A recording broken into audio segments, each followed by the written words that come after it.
പ്രണയം പറഞ്ഞും കേട്ടും ക്ലീശയായൊരു വാക്കാണ്. സിനിമയിൽ പ്രണയമെന്ന വികാരത്തെ പല രീതിയിൽ അനാവരണം ചെയ്യാൻ ശ്രമിച്ചിട്ടുണ്ട്. ആമീസ് എന്ന സിനിമയിൽ പോലും പ്രണയത്തിൻ്റെ മറ്റൊരു മുഖമാണ് കാണിക്കുന്നത്. കഴിഞ്ഞ ദിവസം OTTയിൽ റിലീസ് ചെയ്ത കൽബ് എന്ന സിനിമയും പ്രണയത്തെക്കുറിച്ച് തന്നെയാണ് പറയുന്നത്. സിനിമയെക്കുറിച്ച് പല അഭിപ്രായങ്ങളും പ്രേക്ഷകർക്കിടയിൽ നിന്ന് ഉയരുന്നുണ്ട്. ആ സിനിമ നല്ലതാണോ ചീത്തയാണോ എന്നതല്ല ഈ വീഡിയോയിലൂടെ പറയാൻ പോകുന്നത്. ആ സിനിമയിൽ പ്രണയത്തിൻ്റെ 7 ഘട്ടങ്ങൾ പറയുന്നുണ്ട്. സൂഫിസത്തിലെ 7 പ്രണയഘട്ടങ്ങളാണ് അതിൽ പറയുന്നത്. സൂഫിസം എന്നും ഇഷ്ടമുള്ള സബ്ജക്റ്റ് ആയതുകൊണ്ട് തന്നെ ഇങ്ങനെയൊരു വീഡിയോ ചെയ്യാമെന്ന് തോന്നി. വീഡിയോയിലേക്ക് സ്വാഗതം. പ്രണയമെന്നത് വെറുമൊരു വികാരമല്ല, നമ്മുടെ സോളിനെ പോലും മാറ്റിമറിക്കാൻ കെൽപ്പുള്ള വികാരമാണ് പ്രണയം. ഖൈസ് ബിനു അൽ മുലവ എന്ന കവിയെ മജ്നൂൻ എന്ന ഭ്രാന്തനാക്കി തീർത്തത് അവന് ലൈലയോടുള്ള പ്രണയമാണ്. മജ്നൂൻ എന്ന അറബി വാക്കിൻ്റെ അർത്ഥം ജിന്ന് ബാധിച്ചവൻ അഥവാ ഭ്രാന്തൻ എന്നാണ്. കാര്യത്തിലേക്ക് വരാം. സിനിമയിൽ 7 ഘട്ടങ്ങളാണ് പ്രണയത്തിനുള്ളതെന്ന് പറയുന്നു. 7 നിറങ്ങളാണ് ഓരോ ഘട്ടങ്ങൾക്കും നൽകിയിരിക്കുന്നത്. ഹുബ്, ഇൻസ്, ഇഷ്ക്, അക്കീദത്ത്, ഇബാദത്ത്, ജുനൂൻ, മൗത്ത് എന്നിവയാണ് 7 ഘട്ടങ്ങൾ. ഒരു കാര്യം കൂടി പറയാം. ഇത് കേവലം പ്രണയത്തിൻ്റെ ഘട്ടങ്ങളായല്ല സൂഫിസത്തിൽ പറയുന്നത്. ദൈവവും അവൻ്റെ സൃഷ്ടിയും തമ്മിലുള്ള ബന്ധത്തിൻ്റെ അവസ്ഥകളായാണ് സൂഫിസത്തിൽ ഈ 7 ഘട്ടങ്ങൾ വിവരിക്കുന്നത്. സൂഫിസത്തിൽ പ്രണയമെന്ന് പറഞ്ഞാൽ അത് ദൈവത്തോടുള്ള പ്രണയം മാത്രമാണ്. ദൈവാനുരാഗത്തിൻ്റെ 7 ഘട്ടങ്ങളാണ് ഇവ. ഒന്നാമത്തെ ഘട്ടം ഹുബ്. ഹുബ് എന്ന് പറയുമ്പോൾ ആകർഷണം എന്നാണ് മലയാളം. ഒരുവൻ അല്ലെങ്കിൽ ഒരുവൾ തൻ്റെ പ്രാണപാതിയെ കാണുന്ന ആ ഫസ്റ്റ് മൊമെൻ്റ്, അവിടെയാണ് ഹുബ് സംഭവിക്കുക. കാണുമ്പോൾ എന്ന് പറയുന്നതിനേക്കാൾ ഉചിതം നോക്കുമ്പോൾ എന്ന് പറയുന്നതാണ്. കാണുക എന്നത് വളരെ വൈഡായ ഒന്നിനെ സൂചിപ്പിക്കുന്ന വാക്കാണ്. എന്നാൽ നോക്കുക എന്ന് പറയുമ്പോൾ ഫോക്കസ്ഡ് ആണ്. കാണലിൽ നിന്ന് നോക്കലിലേക്കുള്ള ആ ദൂരത്തിൻ്റെ ഇടക്കാണ് ഹുബ് സംഭവിക്കുക. സൂഫിസത്തിൽ ഹുബിന് ഫിസിക്കലായ ദർശനം തന്നെ വേണമെന്നില്ല. മാങ്ങയുടെ സ്വാദ് കൊണ്ട് ബോധോദയം കിട്ടിയ ഗുരുവിനെക്കുറിച്ച് എവിടെയോ വായിച്ചു തോർക്കുന്നു. മരത്തിൽ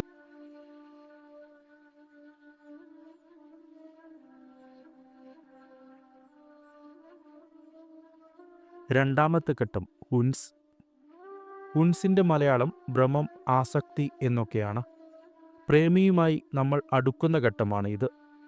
അയാളുടെ പ്രസൻസ് നമുക്ക് സന്തോഷം നൽകുന്ന ഘട്ടം. ഒരു നോക്ക് കാണാൻ തോന്നുക, മിണ്ടാൻ തോന്നുക, കാണാൻ നേരം വൈകിയാൽ സങ്കടം വരിക തുടങ്ങിയ വികാരങ്ങളെല്ലാം ഈ ഘട്ടത്തിലാണ് നമുക്ക് തോന്നുക. പ്രേമത്തിലേക്ക് എത്തുന്നതിന് തൊട്ടു മുമ്പുള്ള ഘട്ടമാണ് ഉൻസ്. പ്രേമിയെ കൂടുതൽ മനസ്സിലാക്കാനും അവൻ്റെ അല്ലെങ്കിൽ അവളുടെ ഇഷ്ടങ്ങൾ അടുത്തറിയാനും ശ്രമിക്കുന്ന ഘട്ടം. സൂഫിസത്തിൽ ദൈവാന്വേഷണത്തിൻ്റെ ഘട്ടമാണ് ഉൻസ്. ദൈവത്തെക്കുറിച്ചറിഞ്ഞ് അന്വേഷി ഇറങ്ങുകയാണ്. അവന് ദൈവത്തോടുള്ള അടങ്ങാത്ത അനുരാഗമുണ്ട്. പക്ഷേ അത് എങ്ങനെ പ്രകടിപ്പിക്കണമെന്ന് അവനറിയില്ല. അവനോടുള്ള അനുരാഗം സത്യമാണോ എന്നുള്ള നേരിയ സംശയം ബാക്കിയുള്ള ഘട്ടം കൂടിയാണിത്. പരിപൂർണമായ മുഹബത്തിലേക്ക് എത്തുന്നതിന് തൊട്ടു മുമ്പുള്ള ഘട്ടം, അതാണ് ഉൻസ്.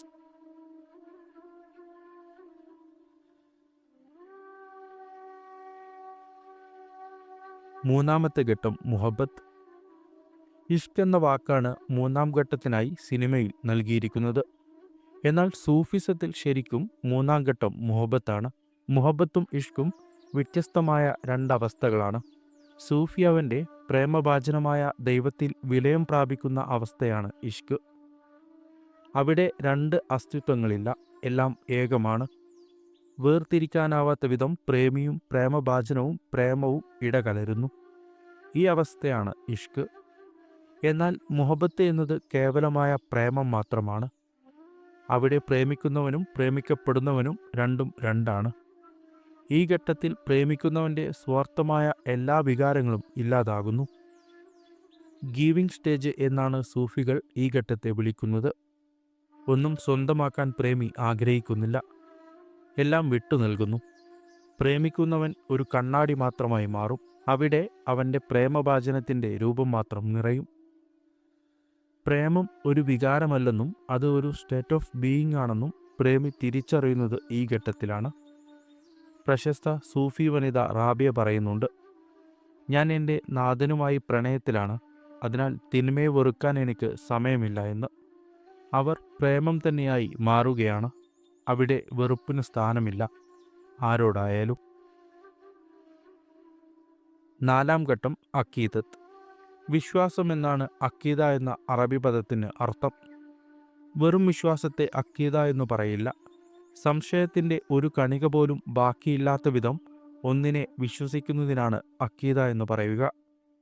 ഒരു തരത്തിൽ പറഞ്ഞാൽ സമ്പൂർണ്ണ കീഴ്പ്പെടലാണ് അക്കീദത്ത്. ഉണ്ണുമ്പോഴും ഉറങ്ങുമ്പോഴും അവനെക്കുറിച്ചുള്ള വിചാരം മാത്രം.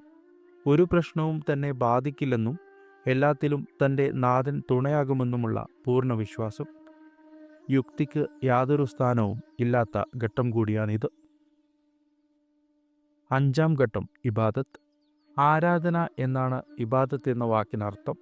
പ്രണയം ആരാധനയിലേക്ക് വഴിമാറുന്ന ഘട്ടമാണിത്. പ്രണയഭാജനം തൻ്റെ അനുരാഗി മാത്രമല്ലെന്നും തൻ്റെ നിലനിൽപ്പിൻ്റെ ഏക കാരണം അവൻ മാത്രമാണെന്നും തിരിച്ചറിയുകയും ചെയ്യുന്ന ഘട്ടമാണ് ഇത്. ഇന്ന് ഞാൻ ജീവിച്ചിരിക്കാൻ ഒരു കാരണമുണ്ടെങ്കിൽ അത് അവൾ മാത്രമാണെന്ന് പലരും പറയുന്നത് കേട്ടിട്ടില്ലേ? അവർ ഈ ഘട്ടത്തിലാണ്. പ്രേമത്തിൻ്റെ എല്ലാ ചേഷ്ടകളും ഈ ഘട്ടത്തിൽ ആരാധനയുടെ പ്രവർത്തികളായി മാറും.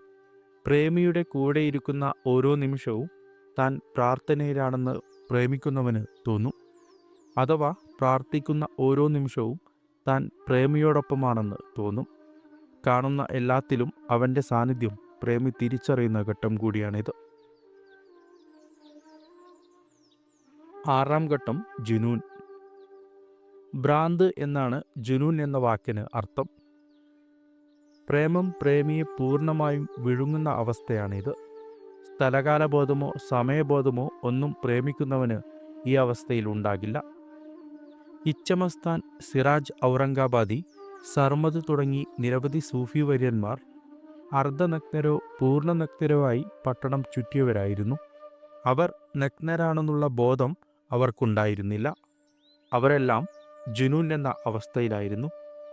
കൈസ് ലൈലയെ കാണാതെ മജ്നൂനായതും ഈ അവസ്ഥയിലാണ്. സെൽഫ് എന്ന ബോധം നഷ്ടമാകും ഈ അവസ്ഥയിൽ. തൻ്റെ നാഥനുമായി ഒന്നിക്കാനുള്ള അവസാന ഒരുക്കമായാണ് ഈ ഘട്ടത്തെ സൂഫികൾ കാണുന്നത്. ഞാൻ, എൻ്റെ തുടങ്ങിയ സെൽഫിനെ കുറിക്കുന്ന എല്ലാ സർവനാമങ്ങളും ഈ അവസ്ഥയിൽ അവർ മറക്കും.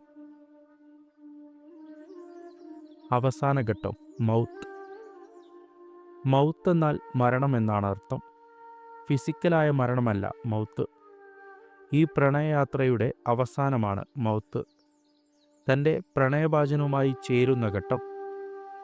സെൽഫ് ഈഗോ, ഇൻഡിവിജ്വാലിറ്റി തുടങ്ങി മറ്റൊരു മറയുടെ കണിക പോലും ഇല്ലാത്തവണ്ണം തൻ്റെ പ്രേമിയുമായി ഒന്നാകുന്നതിനെയാണ് മൗത്ത് എന്ന് പറയുന്നത്. ഇന്ത്യൻ ഫിലോസഫിയിൽ ഇതിനെയാണ് മോക്ഷ എന്ന് പറയുന്നത്. ബുദ്ധിസത്തിൽ നിർവാണ എന്നും പറയും. എല്ലാം ഏകമാകുന്നത് ഈ ഘട്ടത്തിലാണ്. ദ്വൈതം ഇല്ലെന്നും എല്ലാം അദ്വൈതമാണെന്നും ഈ ഘട്ടത്തിൽ തിരിച്ചറിയും. ഇന്ത്യൻ ഫിലോസഫിയുടെ ഭാഷയിൽ പറഞ്ഞാൽ ആത്മൻ മിഥ്യയാണെന്നും ബ്രഹ്മം മാത്രമേ നിലനിൽക്കുന്നുള്ളൂ എന്നും ഈ ഘട്ടത്തിൽ തിരിച്ചറിയും. ഈ അവസ്ഥയിലാണ് മൻസൂർ ഹല്ലാജ് അനൽ ഹക്ക് ഞാൻ തന്നെയാണ് ദൈവം എന്ന് പറഞ്ഞത്. പ്രണയത്തിൻ്റെ അവസാന ഘട്ടമാണിത്. ഈ ഘട്ടത്തിനപ്പുറം പ്രണയമോ പ്രേമിയോ പ്രേമഭാജനമോ നിലനിൽക്കുന്നില്ല. എല്ലാം വേർതിരിച്ചറിയാനാകാത്ത വിധം ഏകമായിത്തീരുന്നു. സൂഫിസത്തിൻ്റെ ഭാഷയിൽ പറഞ്ഞാൽ ഹു എന്ന വാക്ക് മാത്രം നിലനിൽക്കുന്നു. ഈ ഘട്ടങ്ങളെയെല്ലാം ഒട്ടും ഫോഴ്സ് ചെയ്യാതെ പറഞ്ഞ സിനിമയാണ് ഇംതിയാസ് അലിയുടെ റോക്ക് സ്റ്റാർ. എന്നാൽ ഈ കാര്യങ്ങൾ അറിയുന്ന ഒരാൾക്ക് അതിൽ നിന്ന് ഈ അവസ്ഥകളെ വേർതിരിച്ചെടുക്കാൻ കഴിയുകയും ചെയ്യും. വീഡിയോ ഇവിടെ അവസാനിപ്പിക്കുന്നു. ഇഷ്ടമായാൽ ഷെയർ ചെയ്യുക. ചാനൽ സബ്സ്ക്രൈബ് ചെയ്യുന്ന കാര്യം പരിഗണിക്കുക. മറ്റുള്ള വീഡിയോസും കണ്ടു നോക്കുക. നന്ദി.